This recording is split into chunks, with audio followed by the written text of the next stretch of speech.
Welcome back from that short break, and also welcome back from the conversation that Priva Elibes was having earlier in regard to Unatu and Oops too. I don't know if I pronounced that right.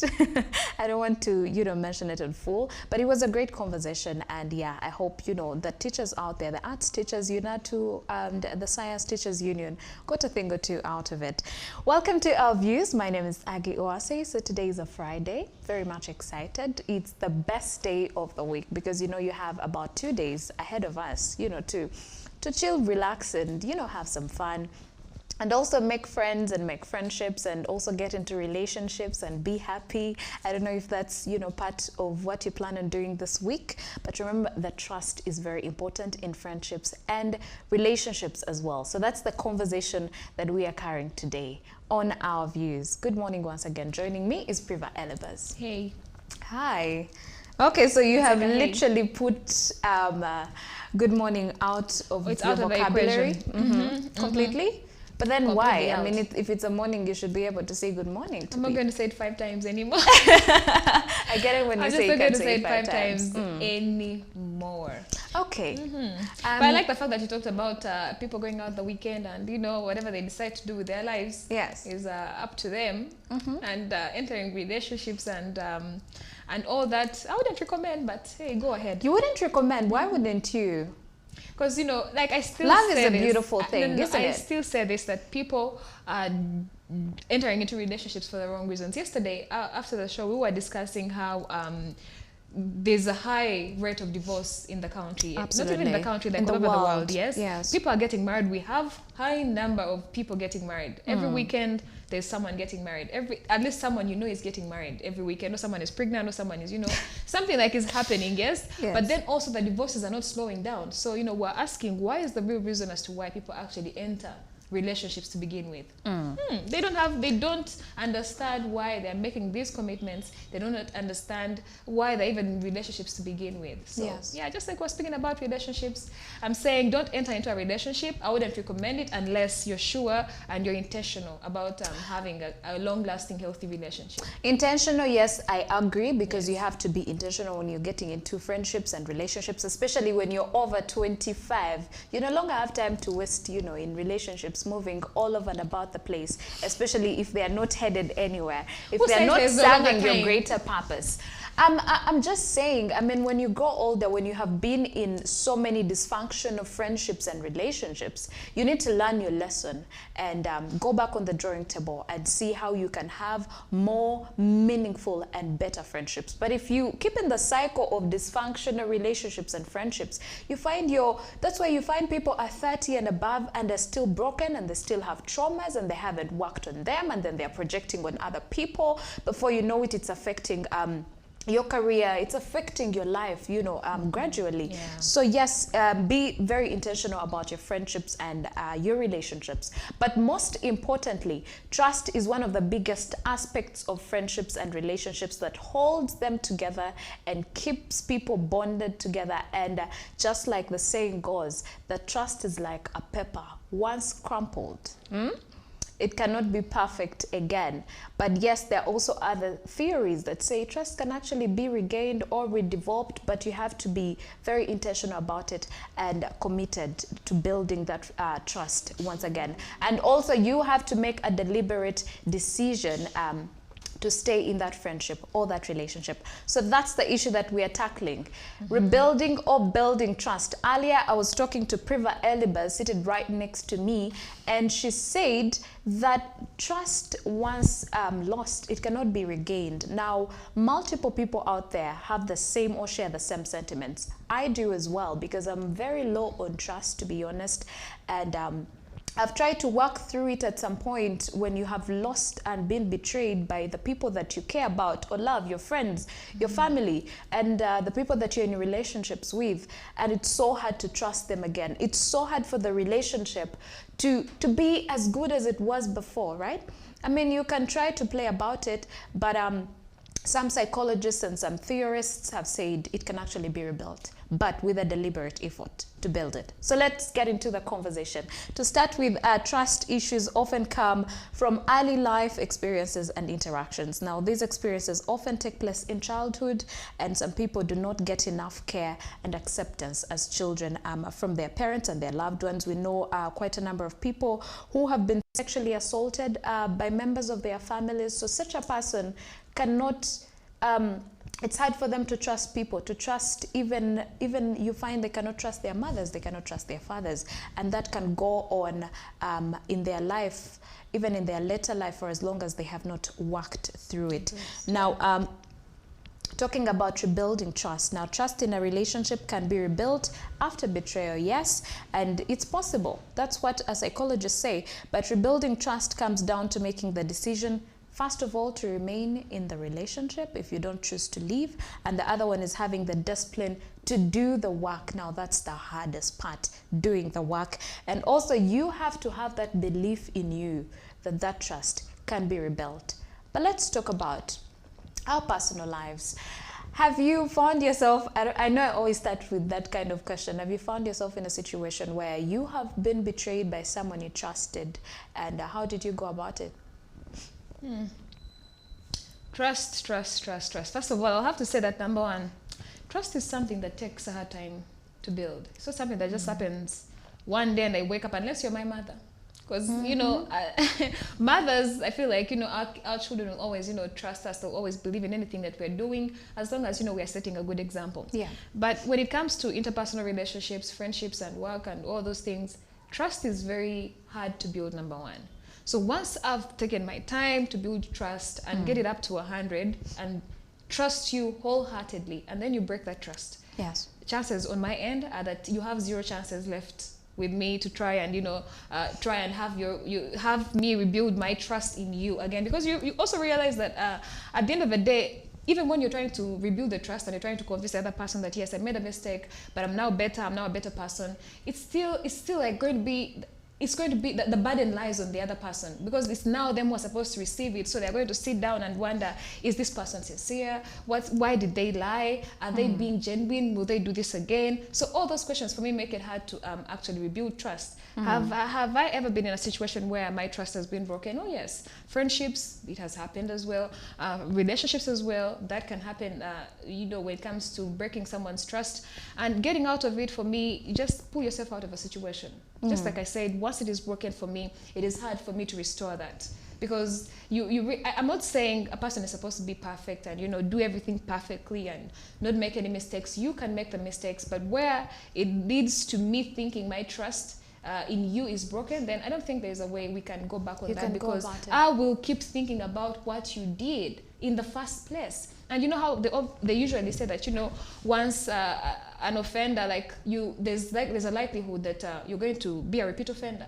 You get what I'm saying? You've let me say, well, people normally refer to breaking someone's trust as cheating and all those things, but I know it can manifest in different ways. One, yes. It's the biggest, yes. But I realize like it can happen in like so many different ways. So if you're constantly telling me something and you're giving me information that I should rely on, that I should, you know, pay attention to what you're telling me, and then you go back on the same word over and over and over again, how am I supposed to build trust with you?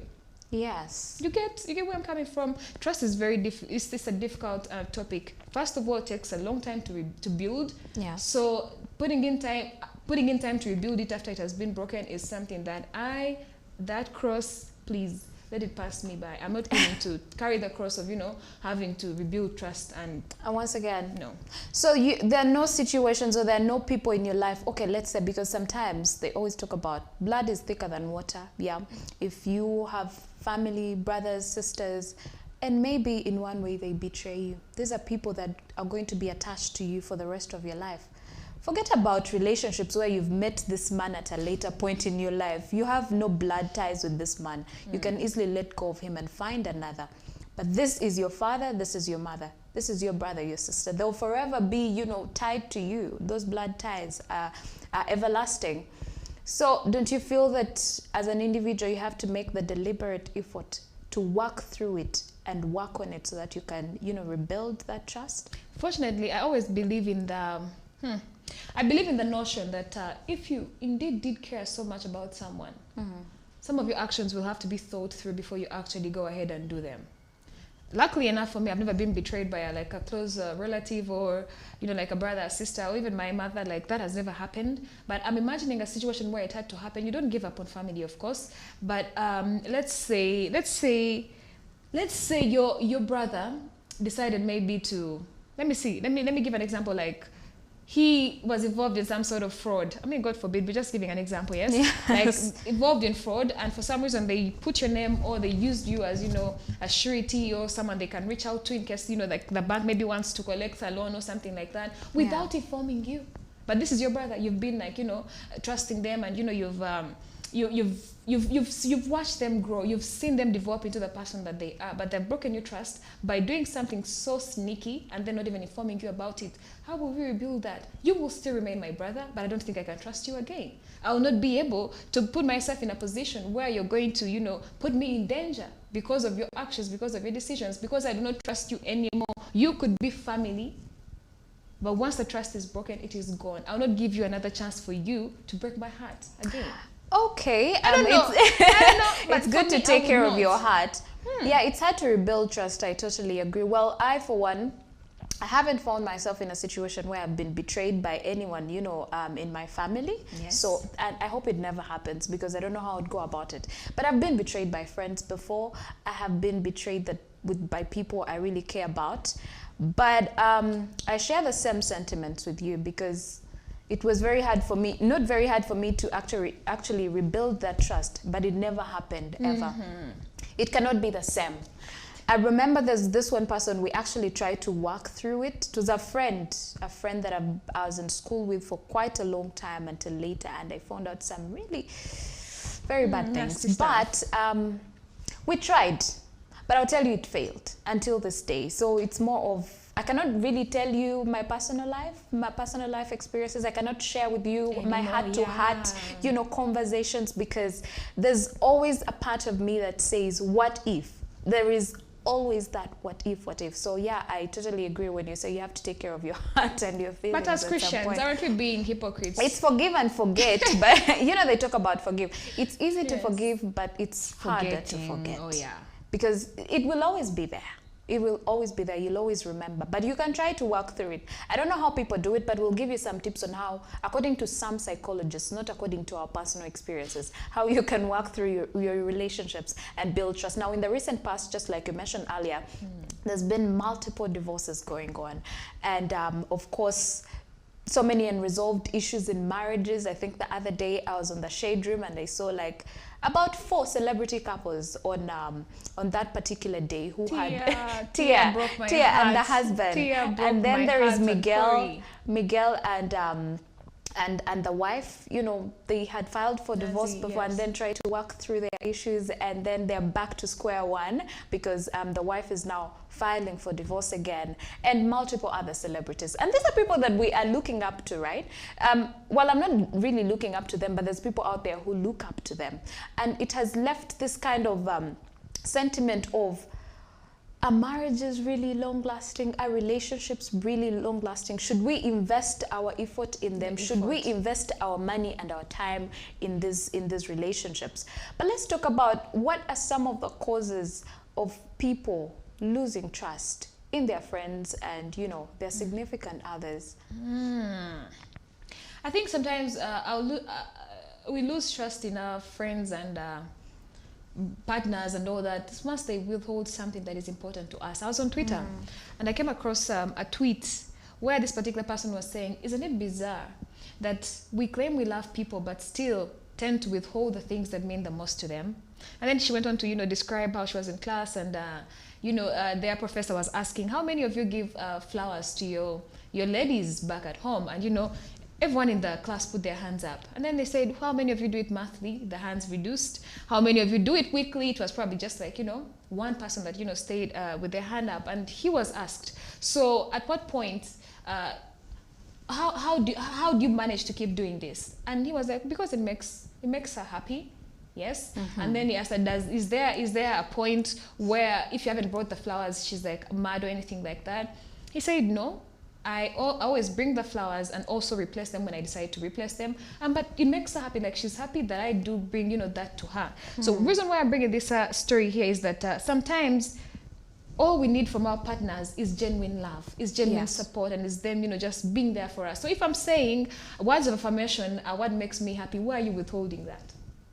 Yes. If I'm saying acts of service, consistent? Yes. If I'm saying acts of service are what, you know, does it for me in a relationship, why are you withholding that away from me? So for me, I think withholding things that mean the most to your partners or your friends, even put it direct, even to your friends, can be a reason as to why, you know, trust can suffer in any friendship or even any relationship. But then also we have the bits of I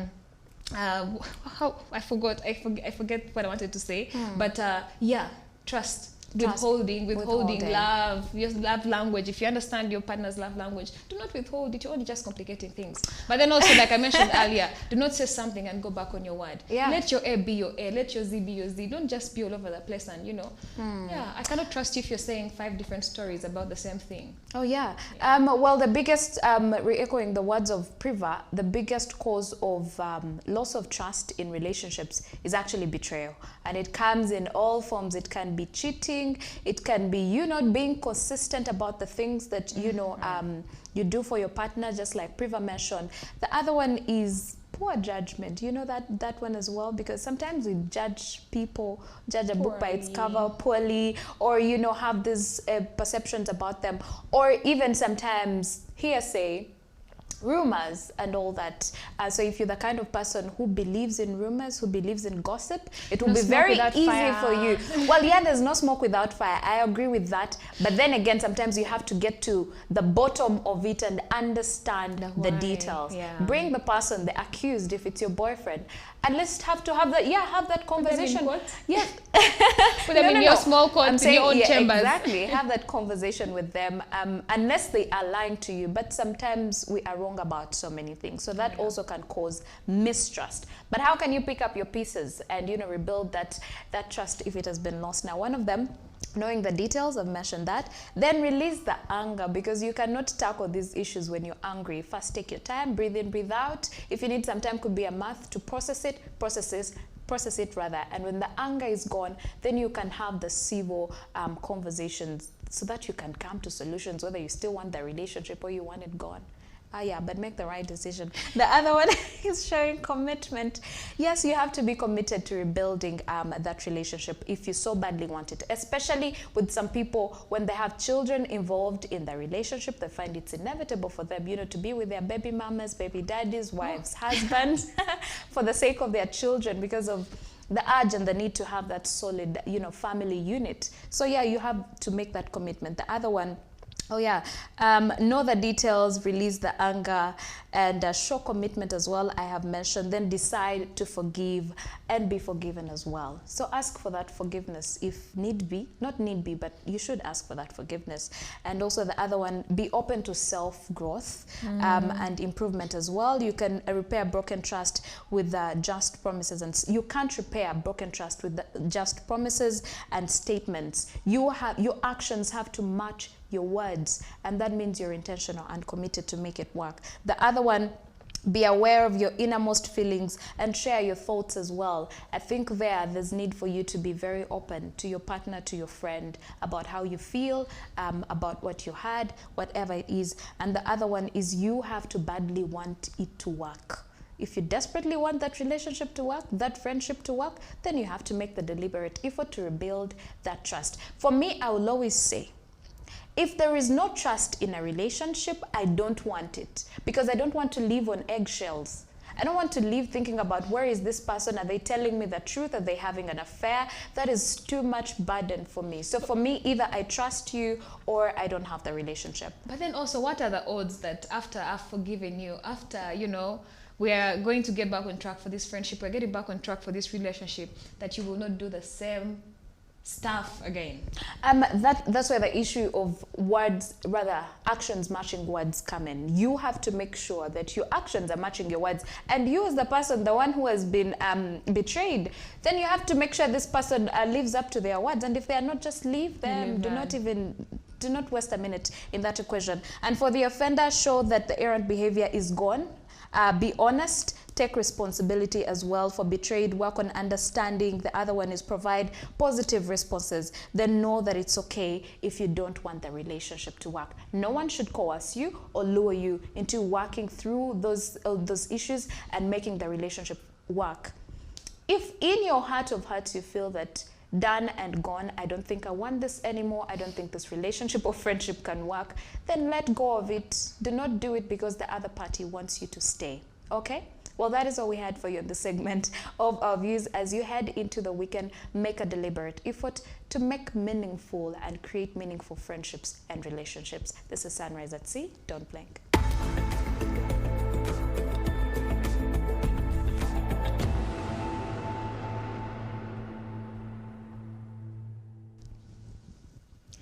Well, all things must come to an end. It's Friday. We had quite an amazing week. Yes, just like we mentioned earlier on at the beginning of the show, so much happened in this particular week. Some was good, some was, leaving so many questions in Ugandans' minds. But hey, we've come to the end of the week. And, as you celebrate Independence Day on Sunday, 9th October, I wish you a happy Independence Day. And most importantly, realize and understand why we actually even, celebrate independence. Are you independent in any way? That's a question that I'm going, to leave you with, and I hope that you can answer. Well, we had amazing conversations. We talked about the science teachers deciding to break away from the Uganda National Teachers Union. And yes, Mr. Aaron Mugaiga gave his position, not even his position, he gave the position of the Uganda Professional Science Teachers Union, and he said, listen, we are independent, but at the end of the day, there's actually unity in diversity. I like that particular quote. So yes, he said they will still operate independently, but still push the agenda for all teachers in Uganda to be remunerated equally. Of course, he did say you cannot force unity, but he says at least we can respect the independence of these particular unions, and that is the Uganda National Teachers Union as well as the Uganda Professional Science Teachers Union. We live to see how this story is going to unravel, and of course we will be relaying that information on CTV Uganda and of course all our social media platforms. So don't forget to follow us, yes, across all our social media platforms, Facebook, Twitter, Instagram, and of course if you ever missed any episode, we do put those up on our YouTube channel at CTV Uganda. So hit the subscribe button and you'll be getting all the timely notifications. We did wrap up the show speaking about rebuilding trust in a relationship or in a friendship once it is broken. Like we already, highlighted and, unanimously agreed, it is very hard to rebuild trust once it has been broken. But there are some ways you can do it. Communicate and communicate and communicate at the end of the day. Let them know what upset you. Let them know how you want them to change. But of course, once in your ways of, communicating to the person who has hurt you, if you feel yourself getting upset or, angry or anything like that, back up a little bit, back up from the conversation, and then you can revisit it once you have the right mind frame to pay attention to that particular discussion. But either way, I hope we can practice forgiveness, yes, because no man is an island. We all make mistakes. We're not saying go out there and, don't give people another chance once they've broken your trust. No, you can practice forgiveness. It is possible. And yeah, people have achieved that as well. They have achieved rebuilding their relationships and taking them to greater heights just based on the aspect of forgiveness. So, practice forgiveness. It could work for you in your interpersonal relationships. Well, that's all we had for you. We'll be back Monday, 7 a.m. to 9 a.m. My name is Priveli Baz. Have yourselves a wonderful, wonderful weekend.